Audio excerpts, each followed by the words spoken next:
guys, welcome back to the Lovin Dubai show. Sorry, Lovin Experience Abu Dhabi show. Yeah. Hey guys, welcome to the Lovin Experience Abu Dhabi show. Thank you so much for tuning in. We spoke about how the UAE is standing against Israel, 202 beggars arrested in Dubai, and why people are thinking Saudi Arabia in Miss Universe is controversial. And so if you are not subscribed to the Lovin Dubai, And so if you are not subscribed to the Lovin Experience Abu Dhabi show, don't forget to subscribe to our podcast wherever you get your podcasts from. And do not forget, as always, to just enjoy the show.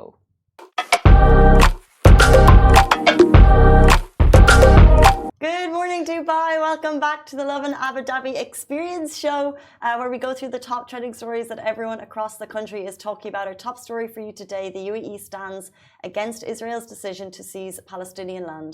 As well, 202 beggars were arrested in the first 2 weeks of Ramadan in Dubai. Saudi Arabia will participate in the Miss Universe pageant for the first time.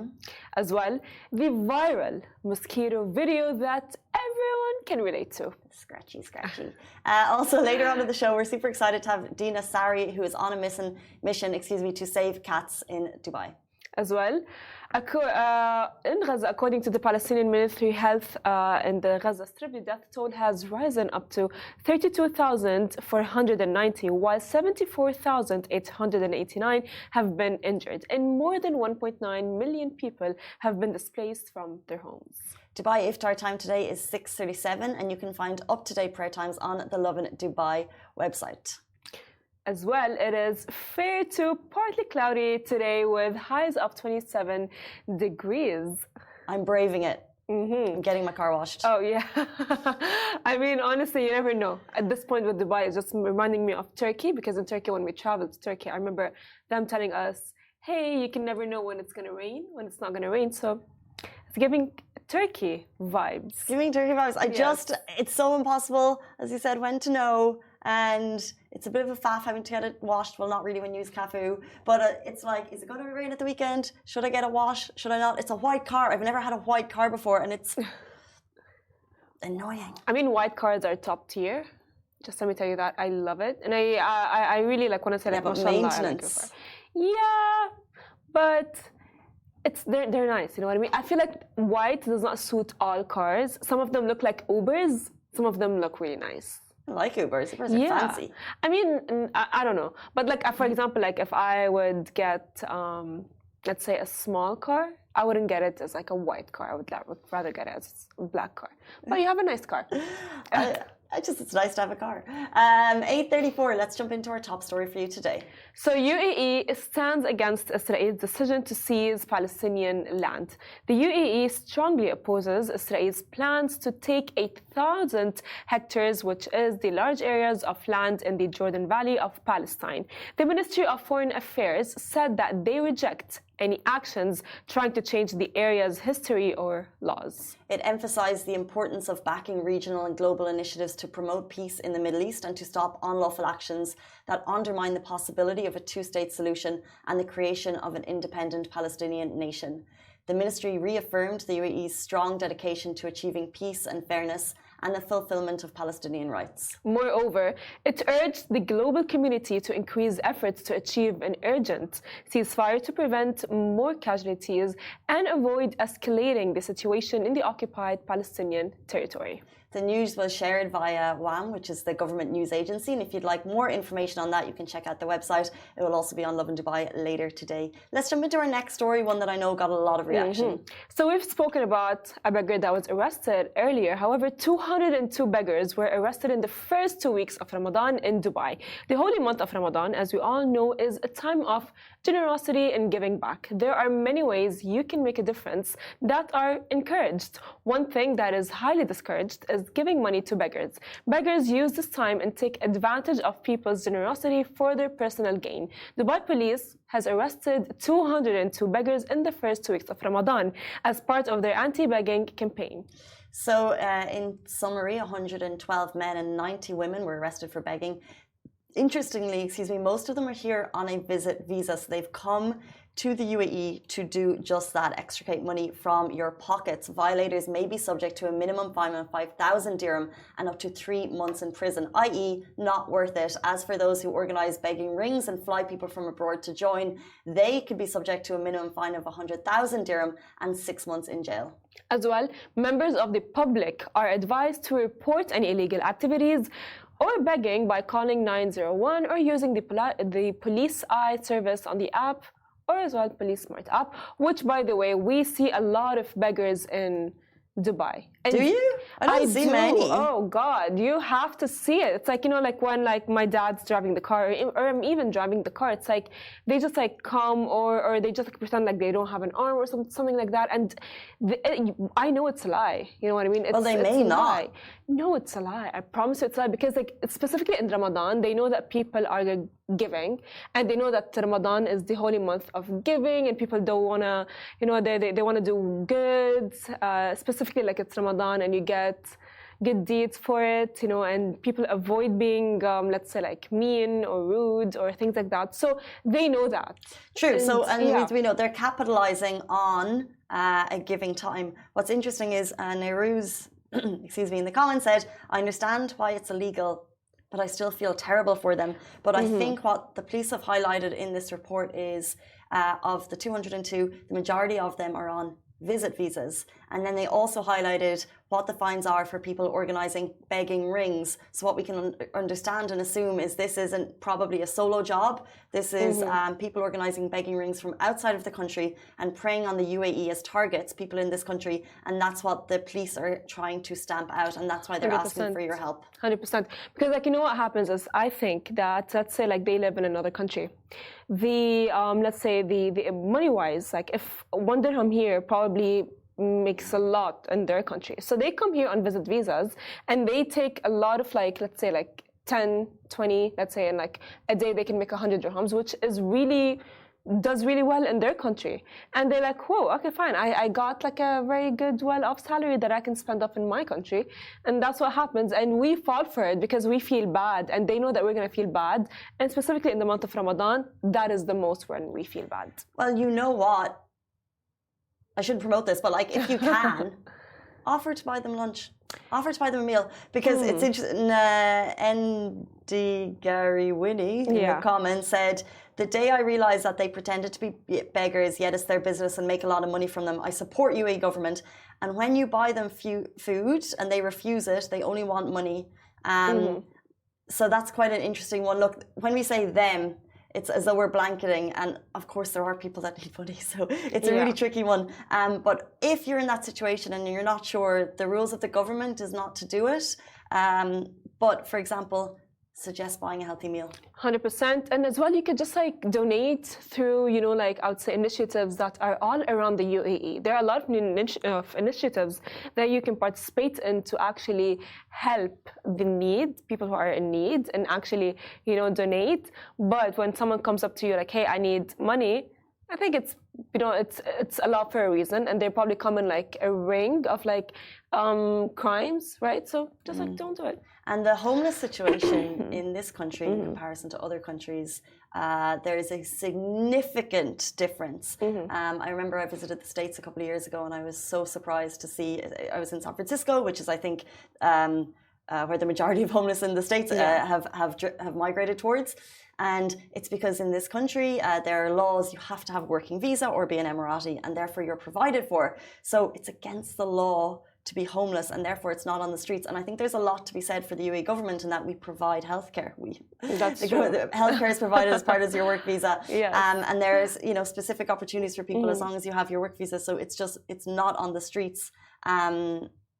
And in comparison to other countries, I feel like we're nearly in a bubble in terms of how safe our streets are. No, I agree with you. But in this case, there tends to be a rise in the holy month of Ramadan, and the authorities are saying it's down to begging rings. 100%. So, moral of the story, just don't give money to beggars. Let's jump into our next story. Saudi Arabia will participate in Mrs. Universe, Mrs. For the first time. Saudi is here to make history. So a well-known model and influencer, Rumi Al-Khattani, is all set to represent Saudi Arabia at the Miss Universe pageant 2024, which is scheduled to take place on 18th of September in Mexico. Crowned as Miss Saudi Arabia, Rumi has represented the kingdom in multiple international competitions, and she also holds titles such as Miss Middle East and Miss Arab World Peace 2021, and according to Lovin Riyadh. So this will be the first time the Kingdom of Saudi has made its debut at Miss Universe. And as you said, it's according to Lovin Riyadh, which is one of our sister pages in Saudi. If you want the latest on what's happening in Saudi, do go check it out. But interestingly, the comments on the post aren't really supporting it, and I think it's because of the way that the announcement pictures were portrayed. 100%. Mainly, it has had a lot of controversy because of the flag. The flag has the La ilaha illallah. People were like, why are you using that? Why don't you just use the actual, plain Saudi flag? Now, I think honestly... Can you explain what that is? So technically Saudi is a Muslim country, and that is it's very significant for Islam. Because the Kaaba is there, people go there, and that's where they practice their religion.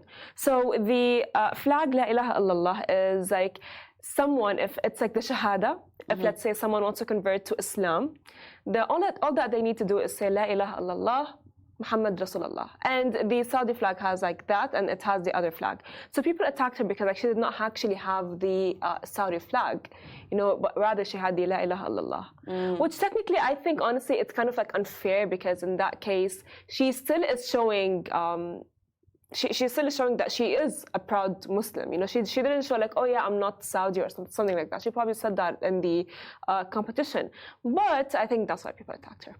Well, it is. I think the act of her joining shows that the tides for Saudi are changing, and we've watched with keen interest over the last couple of years how the country has shifted dramatically. Cinemas, concerts, world-class events are now drifting into Saudi, and this is just a small mark in terms of a female representing Saudi on a world stage. But then the comments coming through on the Lovin Riyadh pager, it shows what the people are saying.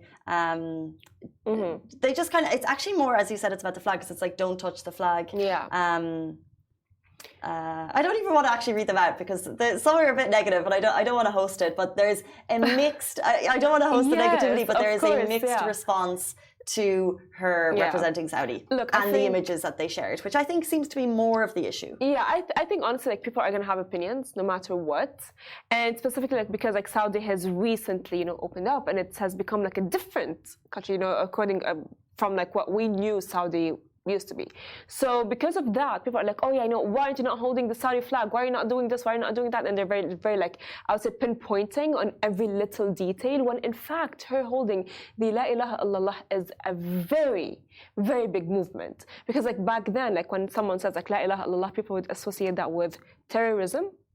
Because that's what terrorists would be oh, La ilaha illallah, boom, we're bombing you. But back then, of course, with other organized, let's say terrorist organizations, but that is I would say the phrase of Islam. So even if she held it and did not hold the Saudi flag with the plain one, that's fine.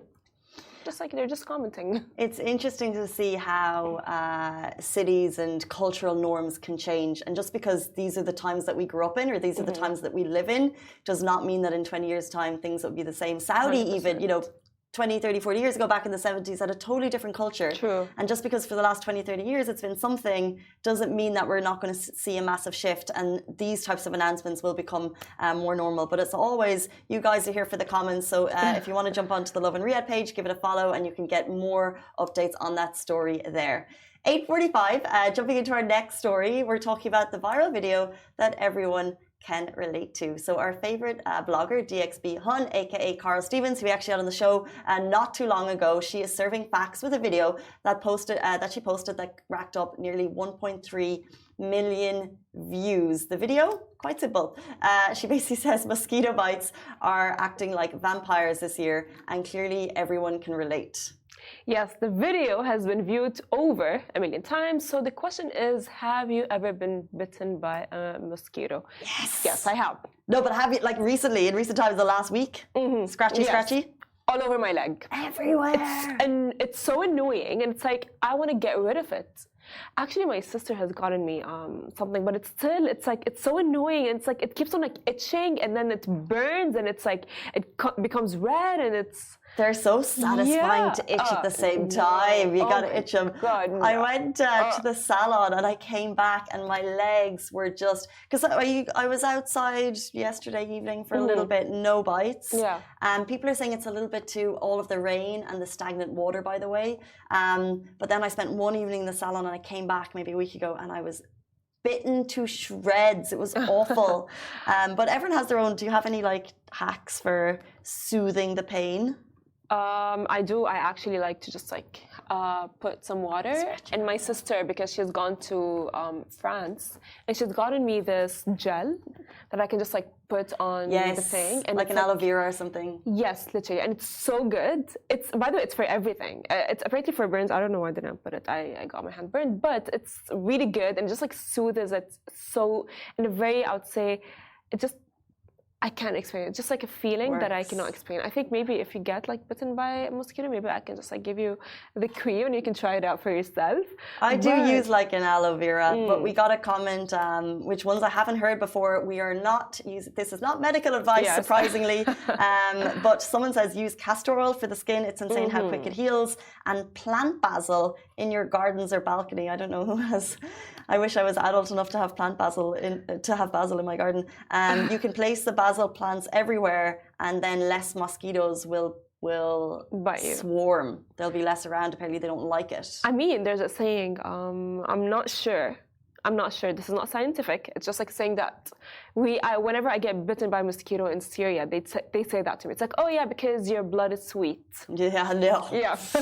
I'm like, it's like I think they just would say that because they want to just like make sure that. That's like when the bird poops on your head and they're like, that's for good luck. Good luck. Yeah, good things are coming. No, literally. You got pooped on. Yeah, you did. It's like literally. It's actually a thing. But yeah, it's like whenever like I get bitten by a mosquito, my mom goes like, oh yeah, because you have sweet blood. It's like, well, I had very sweet blood in the salon last week and now I can't stop thinking about it. Let's jump into our next story.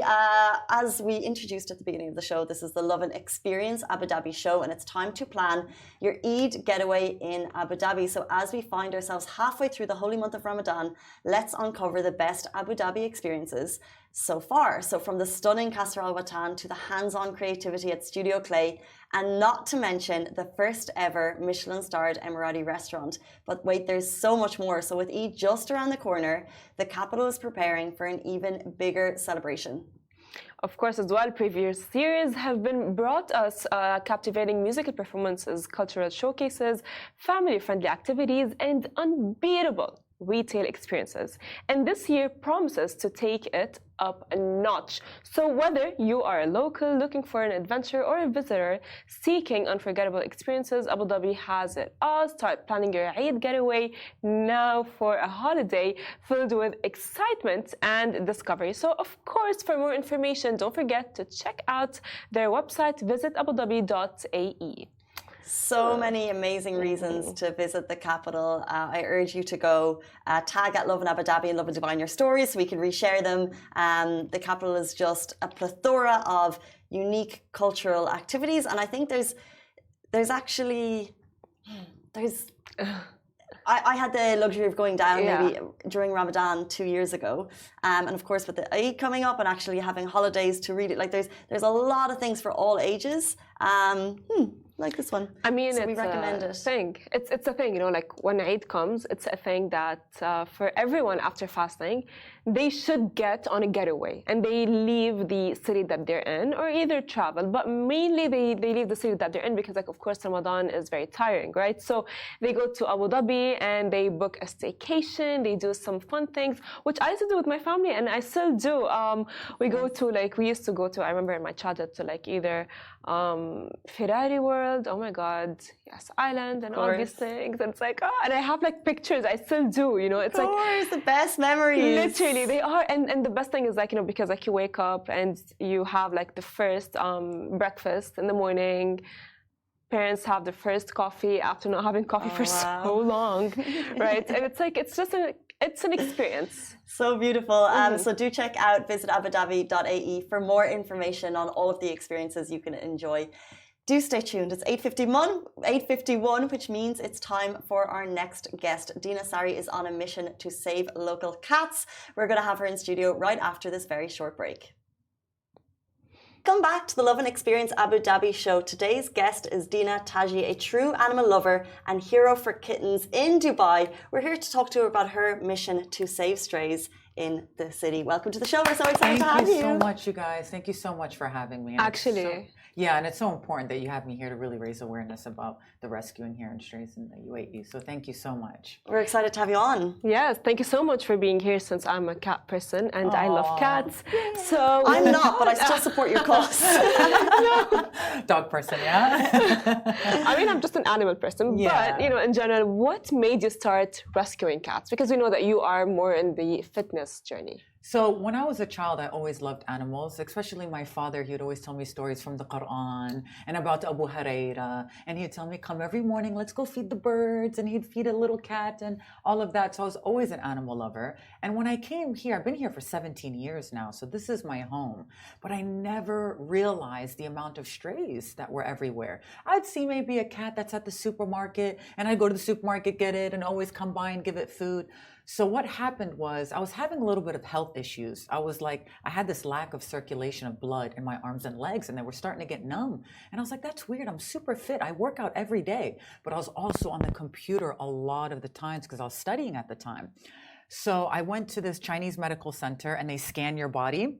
And it pops up on the screen and it lets you know everything about your body. And they told me, they're like, you have lack of circulation in your arms and legs. And I didn't even tell them. So I was like, oh my God. So I said, you know what? I'm going to get rid of my car and I'm going to start cycling to work. It's only 20 minutes away. So when I started cycling, I started seeing cats along the way. So I started taking cat food with me and started feeding them. And then I started enjoying cycling so much. So I started going all around Dubai. I'd go all the way to Kite Beach. I'd go all the way down Jumeirah. I'd go all around Al Quds because I lived on Al Barsha.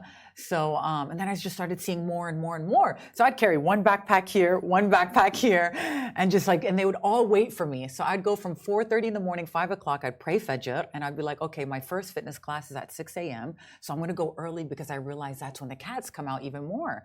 And they'd all run towards the bicycle. And I'm like, oh my God. So then I started seeing sick cats and I'm like, oh, wow. And it's like really bad. They're really sick sometimes because they're living under the worst conditions.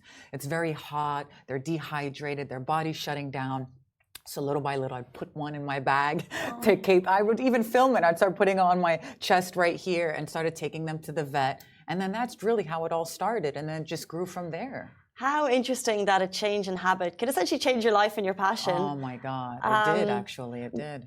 I think feeding in particular isn't recommended here. It's not legal here in the UAE. I think people kind of misinterpret that because, this is an Islamic country. They love animals. And it's a very clean, hygienic country. They really take care of their environment.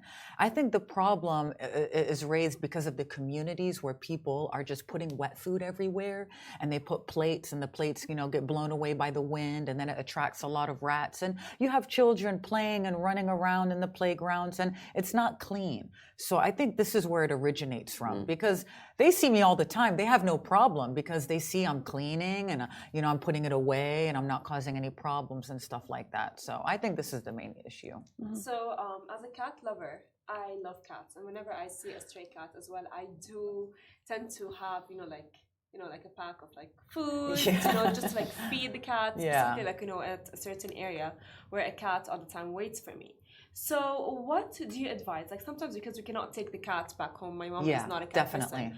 What can we do if, let's say, I find a stray cat and I just want to give it away to, I don't know, I can't take it. What can I do in that case? So let's kind of categorize things on how we can try to solve this problem. You have your rescuing, you have your feeding, and you have your adopting. So when it comes to rescuing, The most important thing is to try to focus on solving the problem of this overpopulation of stray cats. So what we do is we call it TNR. So we try to start TNR programs. That means you trap the cat, you get it neutered, which is castrated so that it doesn't have babies, which in the beginning I was totally against. But then when you start to see dead kittens everywhere constantly, you're like, oh my God, they're really struggling to survive on the street. So you're actually doing them a favor by castrating them, and then you release them back to their colony. And this is the most important thing so that we can limit the amount of strays first that's out on the streets. That's the most important thing. Second thing, you have many people with beautiful hearts and would love to be able to help, but they just don't have the finances to be able to do it. They don't have a car, they cannot transport it like you said, or bring it back home to their house. So what you can do is you can join the many different Facebook groups, Instagram followers like rescuers that you can follow, communicate with them, get in touch with everyone, because what you can do is you could say, I would love to help this cat that I found, but I don't know what to do. I can't afford to take it to the vet. Is there some way that we can, raise funds or get people to sponsor the treatment or something? And that's where a lot of people reach out to me. And then I also reach out to a lot of rescuers. We're like a team on a group, and we try to help each other out with what we can do. We have one person that's really good at transporting. We have one person that is really good at trapping. You know what I mean? So we work together as a community. Wow, there is so much there to question, and I want to know who the we is, but also can you give people an idea? I've heard some shocking statistics before. Yeah. Do you have any idea of the background of number of strays and what happens if TNR isn't done, like what that can mean for the stray population? I really can't answer that. I really don't know. Let's just say a lot. Mm-hmm. It is a lot, especially in the industrial areas as well.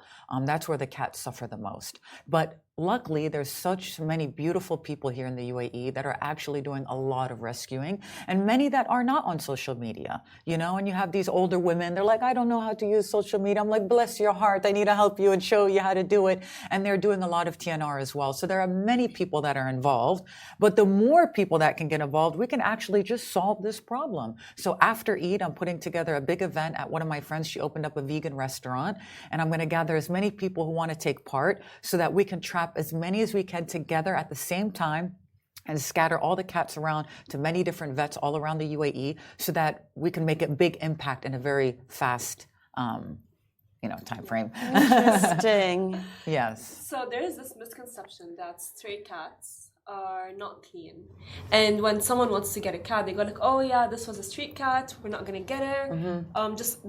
And they tend to buy the cat instead of adopting a cat that was once a stray cat. Yes. So do you think the misconception that these stray cats are actually not clean? Yeah. Subhanallah, mashallah, in the Quran, everything is just so accurate. And when we always go back to the Quran, later we start to realize, okay, now I understand why that was mentioned. And it's mentioned how cats are actually the cleanest animals. And that's why it's okay to have them in your home if they're on your prayer rug and everything. And you don't have to wash up more, to do extra, wudu, if you touch a cat, because they're naturally very clean and they clean themselves actually half of their day. But that's if they're hydrated. So when a cat looks like they have a lot of dirt on them, is because they're very dehydrated. They don't have the saliva to be able to clean themselves. But they don't really carry diseases like that where it's contagious to humans. There is like ringworm, where it can go with cream, and that is contagious, but everything else is usually from one cat to another, not from a cat to a human. So by solving the problem of the overpopulated strays, we have to avoid buying cats from the pet shops, because this is just creating more breeders, and this is the problem. Many of them, if they're not getting bought, they end up getting dumped on the street and so forth. So that's why it's very important to try to save a life. It just feels like it's this constant cycle that's never ending. Exactly. So we have to get to the core of the problem. Your event sounds really interesting, but for someone who's never done it, what does trap mean in the TNR cycle? Trap means you got to try to catch it. Because these cats, they've probably been abused and kicked, and they don't know. They never had that interaction with a human and been loved and hugged, so they don't know. So that's why they get very scared when you come close to them. So you have to have people where you put cages and the food is in the cage. They either walk in it, you have drop traps so that you pull the rope when they get close by, or you have people that are very, professionals with gloves and they can grab it. So that's why you need people who are experienced in that, because they'll get scared. They can bite you, they can scratch you, which will hurt. It may not, spread any disease, but, it's scary. Yeah, so that's what it means. It means you trap the cat, you catch it, you take it to the vet, which is very affordable. You get charity rates for like 100 dirham to 200 dirham to neuter the cat, and that's it. But if you're getting a lot of them and you do a TNR program, they give you a great price and you do it together, and it can go from 50 dirham. And a lot of the vets actually sponsor it as well and do it for free. Wow. Yes. Interesting. That's incredible. So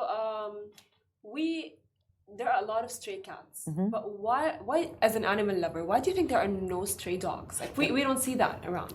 There's many stray dogs actually, but luckily you have a lot of people that are rescuing those dogs. You have huge shelters that are in Ras Al Khaimah and all around the UAE.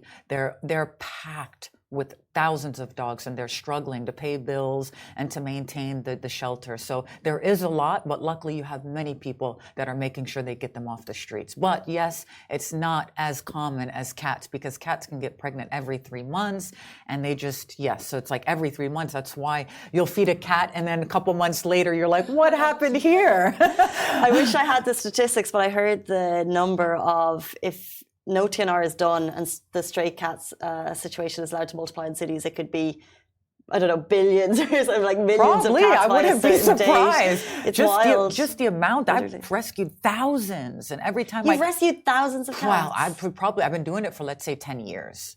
So I don't know about thousands, but let's say over 1,000. You know what I mean? But I've rescued a lot of other people's cases as well, and I help them, and I sponsor the treatments and everything. So. And what's like the biggest challenge do you think you and the cat rescuing community face? Finances, because you have many of these cats that have certain diseases that they carry that require long treatments that could cost 20,000 for each cat easily. Cats need to stay at the vet for a long period of time for isolation, making sure that it's not contagious to other cats. And these bills can run up easily. You have every rescuer has probably more than 50,000 dirham at their vet bill. Like I've just spent maybe more than 50 something thousand just in the past month. But luckily, I have a wonderful lady who partnered with me, and we're doing this together because God did answer my prayers, because I was like, I can't do this alone. I wish there was someone else that can help me. There's so many cats. And I swear to God, I prayed Taraweeh prayer, and then this woman messaged me. After Taraweeh, a doctor messaged me from Dubai. She's a very famous lawyer here, Dr. Manal al-Mansouri. So if you ever have a case where you're trying to help someone, help a cat, or a cat's been trapped in your community, or someone has abused your pet, you contact Dr. Manal Mansouri from Dubai. She's very professional. She's local, and her family are very well known for being lawyers here. And I was like, I need to raise awareness. I need to be able to take this and do something bigger with this. And I prayed Taraweeh, and the next day she sent me a 20-minute voice note on WhatsApp. And we're like, we're going to do something together on social media. I said, oh my God. But before that, I was doing Fajr prayer, and I prayed. I said, Ya Rab, I want to be able to take on more cases. It's difficult. What am I going to do? I'm doing this all by myself. Luckily, my husband, he's doing it with me as well, but I can't, burden him so much. Let's keep going every day. So this woman messaged me, and luckily now we're doing much more than what I was doing in the beginning. I have goosebumps. I have to ask, do you have any idea, if that's in the last month, how much money you've put towards stray cats in the last 10, 15 years? Oh my gosh. Wow. It's a lot, because I take the worst cases. That's why. Because to me, I'm like, okay, you're still healthy and you're probably going to have more babies, but you probably could die any second. So I try to give them a chance at life. So that's why when I take the worst cases, most people won't take, because they know that's going to cost 10,000, that's going to cost 20,000. There's no way I'm going to be able to handle it. And because I've been doing it for years, the vets, they know me. So I'm like, okay, I'll pay you back soon. Give me some little credit right now. And they're like, all right, it's okay, Dina. So yeah, I wouldn't be able to put a number to it, but it's a lot. Yeah. So aside from the sad kitten stories or cat stories, can you tell us about a success story of like a rescue kitten that brings you just like happiness and joy and warmth? The latest one. Oh my God, you wouldn't. It was actually the latest one, because I recently started sending cats abroad. I never did that before. I didn't know how the system worked exactly, but I was never on social media. I just used to do it, and I never filmed it. So I just started connecting with all of these rescuers on Facebook just recently. So like, Dina, you got to send them abroad. So there was this one cat in El Quoz, an industrial area, and it had a rope tied around her arm, and it was like hanging, and she couldn't walk on it. And we couldn't trap this cat for like 2 weeks. And I'm like, oh my God. I finally trapped her, beautiful cat, all white, so cute. And finally trapped her, took her, they had to amputate her arm. And I was like, oh my God, who's gonna adopt her? This is difficult, 3 legs. And I'm like, oh, I hope so. So I started contacting people in the UK and Sweden and Germany. And I sent her out, she just arrived. And the lady, she sent me a video and the cat is sleeping with her baby. And they're in bed and she just looks so happy, so safe and peaceful. I was like, from Al Quoz to the UK, living her best life. Wow. So, I mean, honestly, it's beautiful because I got goosebumps. I want to cry. I know. Don't get me emotional because me, I cry easily. Oh my days. What you're doing is so impeccable. Yeah. It's so amazing. For people, do you have any tips for anyone who would like to get involved? Or what is your message to anyone watching right now? Just to be part of the community groups, get involved, try to learn more, follow some rescuers that are out there. You have so many that I'm following from my page. Connect with them, learn, say, how can I help? What is needed right now? And just, connect with them and just be part of it any way that you can. Everyone has something to offer. Even if it's the little thing, when we come all together, it makes a huge impact. Well, thank you. Actually, because I love cats and kittens so much, and I feel like that they are not treated the way that they should be treated, and specifically stray cats. And people do often go to buy instead of adopt cats, which is very, by the way, sad. And so, what are the misconceptions of stray cats that you would want to address to people, other than cleanliness and? It's also a completely different connection when you rescue a stray cat from the street and you provide it a safe, loving home. It's like they look at you and their eyes, it's hard for people to understand that unless they go through it. People are very distant sometimes, but when you have that and you're like, now I know why. It's another connection. You see it in the cat's eyes and soul. It looks at you and it says, thank you so much for saving me. So it's like you're saving a life. Every cat deserves a loving home, no matter what. You know what I mean? But it's that we need to stop the breeders from breeding these cats when we can save them from the street, and many people don't know that. They don't know where to get a cat. And like you said, they want to make sure it's tested and clean. So they don't know. They think if I get it from the street, I don't know I'm bringing it home to my children. So I completely understand that. But there's really nothing to be afraid of. You take it to the vet, you get it fully checked for a couple of $100 dirham, and then it's fine to be in my home. It's castrated and tested. There's nothing wrong with that. They're no different than any other cat that's at the pet shop. And it's just beautiful to be able to know that you saved their life instead of actually buying them from the shop. Strong message. If people want to reach out to you, how can they do so? Dubai Street Kitties on Instagram is the best way, so you can check out all my stories and see how you can be part of the community. I love how this show connects us with people doing amazing things. Dina, we really appreciate your time this morning. Thank you so much for joining us. Thank you. God bless you guys. Guys, that is all we have time for on the Lovin Experience Abu Dhabi show. We're back with you tomorrow morning, same time, same place. Goodbye from me. Goodbye from me. Goodbye from me.